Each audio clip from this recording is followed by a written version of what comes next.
ComC.com is your home for buying, selling, and flipping all the hottest trading cards. Their consignment marketplace is home to over 24 million cards across all sports, genres, and eras.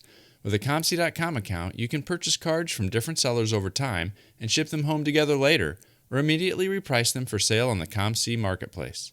To better serve the hobby, ComC recently made changes to streamline their services and improve turnaround.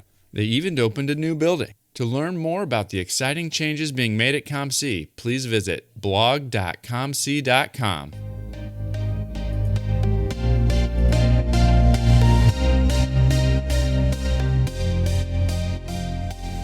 You're listening to the WaxPackHero Sports Card Minute, a podcast where we discuss both the hobby and business sides of collecting. I'm your host, Mike Summer, and I want to help you buy, sell, and trade your way into a collection you'll love.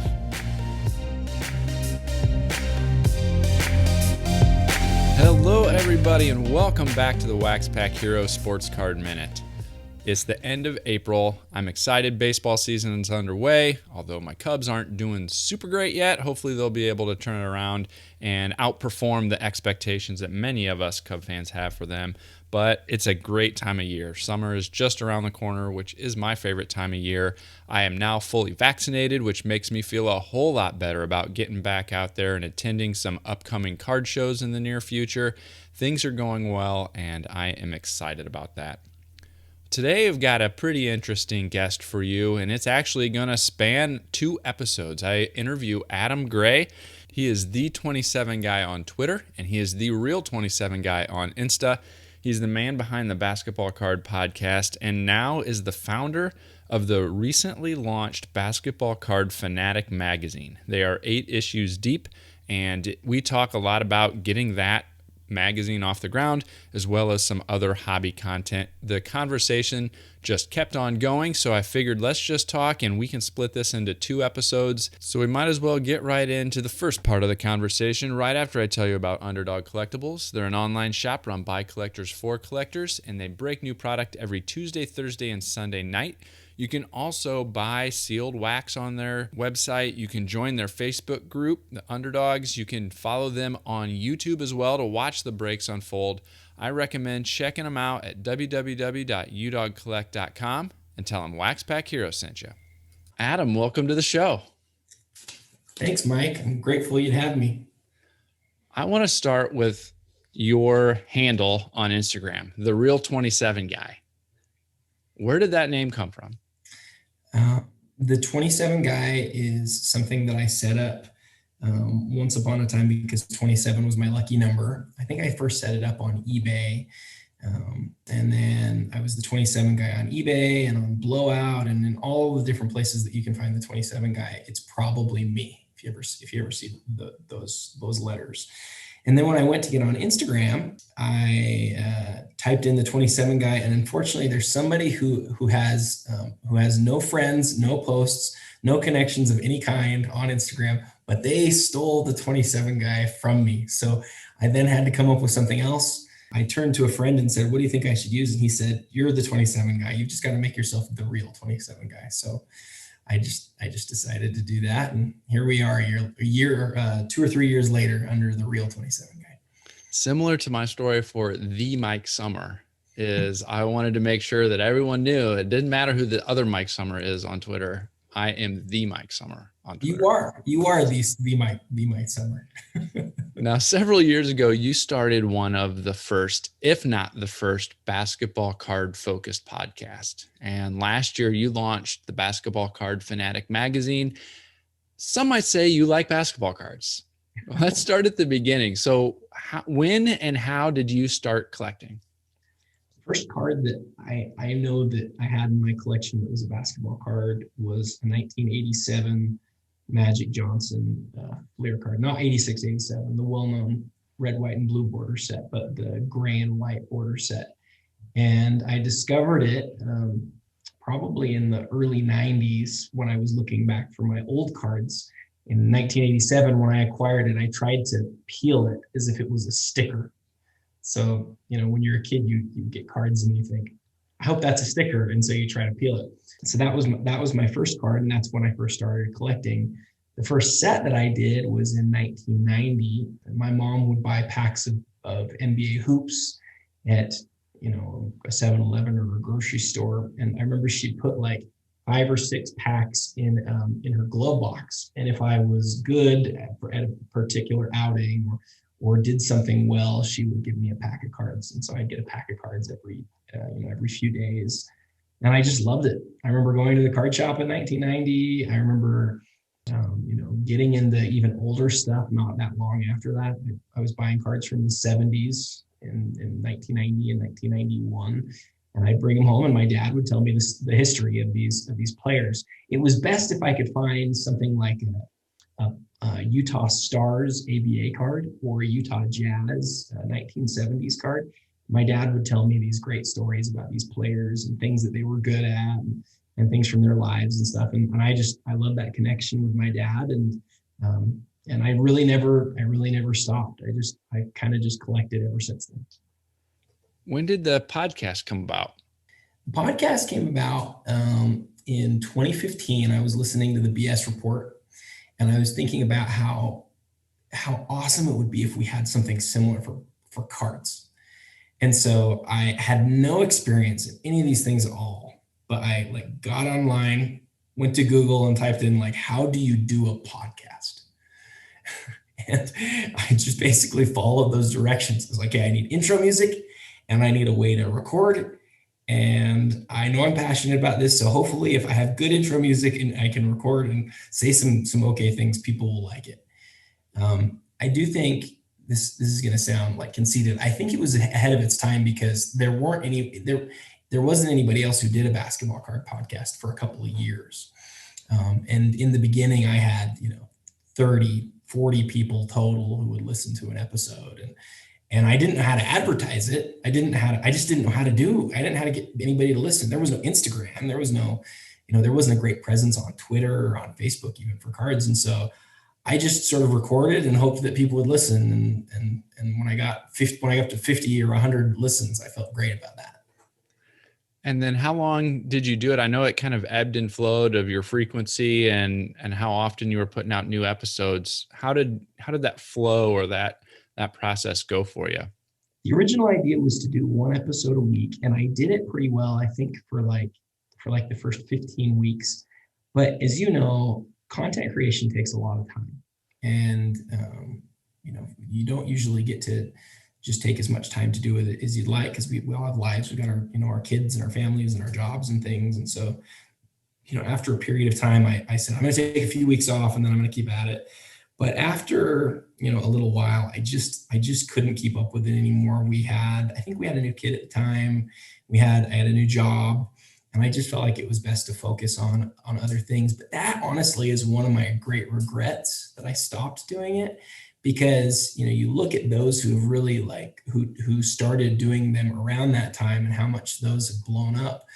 I knew that I was, really I was one of the first people to do a sports card podcast. I was the first to do a basketball card one. And I think the following would have been better had I just always done it. At what point did the idea for the magazine come up? Probably maybe a year ago. I just sort of looked around at the landscape of content creation, and you see so many podcasts coming out all the time, and there's so many that are great. But the thing that was clear to me is that we were missing high level written, content. There's all sorts of places where you can read things, but they're not all great quality, and I just felt like we were missing the old Beckett of the 90s.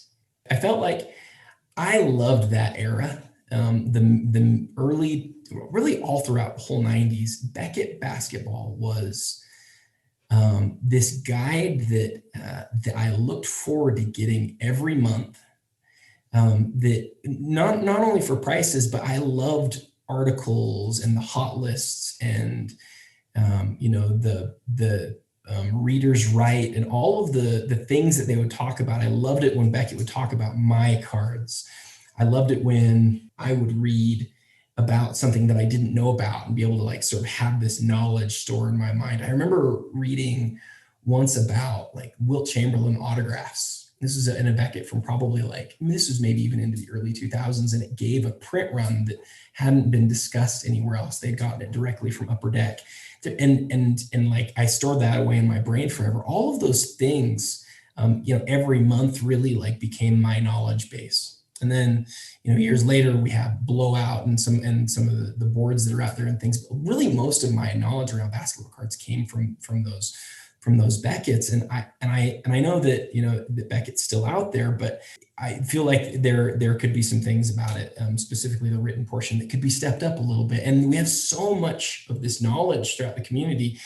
It sort of just occurred to me maybe about a year ago. This is something that should exist. There should be a monthly publication that people can really look forward to getting, that has stuff that they're going to want to read, that provides both entertainment and information. That was the goal, was to create something like that people would really enjoy. And that's what we tried to do. Over the last several years, there's lots of formats for written content on the web. There's websites, there's blogs, there's email newsletters and that type of thing. And I think maybe you answered it, but I found myself wondering, is like, why a magazine when there's these other platforms available to share written content and dig in and still meet that need for high quality written content that's focused on basketball cards? So was it really that kind of nostalgic aspect of wanting to kind of replicate or step up or challenge Beckett a little bit on having an actual magazine style format? I think that is a big part of it. Having something similar to that has a normal cadence, regular monthly cadence, was really important. But I don't think it's just that. I think the great thing that I'll give you an example. The last couple of years, we've seen basically the death of Hobby Kings, right? That wonderful information store that it went away. And then in the last couple of months, we've seen the death of a lot of the data that existed on the WorthPoint website. Both of those are real tragedies to the hobby, because the wealth of information that was there, unless it's been stored in some place that I don't really understand, it doesn't exist anymore. And so, although the web provides us with things that a magazine could never dream, right? Like the ability to share immediately. I mean, there's so many things that are wonderful about being able to share things online that are really hindered by creating a magazine. The moment that you finalize a magazine, especially in print form, you've created something that won't ever be destroyed in total. Now, it may be lost. People may not be able to access it, but I have Beckett's from the 90s, and I can still reference those. And the idea of the magazine, of Basketball Card Fanatic, is to do that same thing, where it can exist forever. Yeah. And you just touched on something else that I wanted to ask about. We're about 2 or 3 episodes deep now into not just a magazine style publication, but actually a print magazine style publication in this digital world. What went into the thought process for testing out the demand for that print style magazine in addition to the digital style? I'm just curious about that process of researching where do we even get something like this printed, and how do we go about the distribution for all of that, and that pivot from being a digital publication, which can be distributed electronically, to now a print publication that has to get actually produced, mailed, all of those types of things. Oh man, it has been a ride, and I'm glad that you asked that question. First off, though, we're still doing both digital and we're doing digital first and foremost. The idea when we started it was to definitely do email distribution. Another thing that's nice about the PDFs distribution, other than just that they will likely live forever somewhere, is that, this is being really honest, is that it's chargeable. Right? A website's tough because there's a lot of websites that are out there. There's not a lot of people who are printing or who are creating a digital magazine, though, that's like available via PDF, via email. And that comes with another host of problems, but it is chargeable, and it's easily chargeable. We've put enough hours into it that it has to be chargeable. It has to make money. We have a long-term view, but it's definitely not a not-for-profit thing. I see, a lot of other content creators doing the things that they're doing, and I think it's super honorable. And what I would point out is I've done hundreds, if not thousands, of hours of content creation for free. But at some point, if this is something that I want to do a lot of in my life, it also has to be something that we can make some money on. So, that was the first part. But to get to answer your question, we had so many people along the way, Mike, who would say, "Listen, I love your magazine. I love what you're doing. I love the content, but I'm printing it at my house. I'm getting it in my email and I'm like printing it and then reading it directly off the paper. I'm old school. I like this thing." And I was like, I've always had this thought that we're trying to, do some of the things that the old Beckett did. Like, we've got to be able to print this too. So we did our research. We found, what ways there were to print and distribute magazines. It isn't cheap, and it makes it so that profit making that I just talked about is a lot harder because, the margins on the magazines are harder when you're talking about printing. But we tested out issue 7. We sent it to the printer and we sent it to just a few friends of the magazine. And I remember I got this thing in hand. In fact, I've actually got it here. I'm just going to show it to you. So this is issue 7, and it's 28 pages long. And you can see on the back too, we printed the back of the Jordan rookie. So the front's the Jordan rookie, the back is the back of it, and then it's got 26 pages on the inside that are that are basketball card content. I got it in the mail, and I just smiled. Like, I just looked at it and I was like, I love this. Like, I love everything that we've done with it. I love the cover. I love the logo. The cover, by the way, like I said, it's a card. Every cover is a card. It's a specific card that we want to highlight that month, usually because the person that we're interviewing, in this case, the interview is Nat Turner from issue 7. And, and a PSA 10 Nat Turner had just sold for $700,000, and I wanted to ask him about that.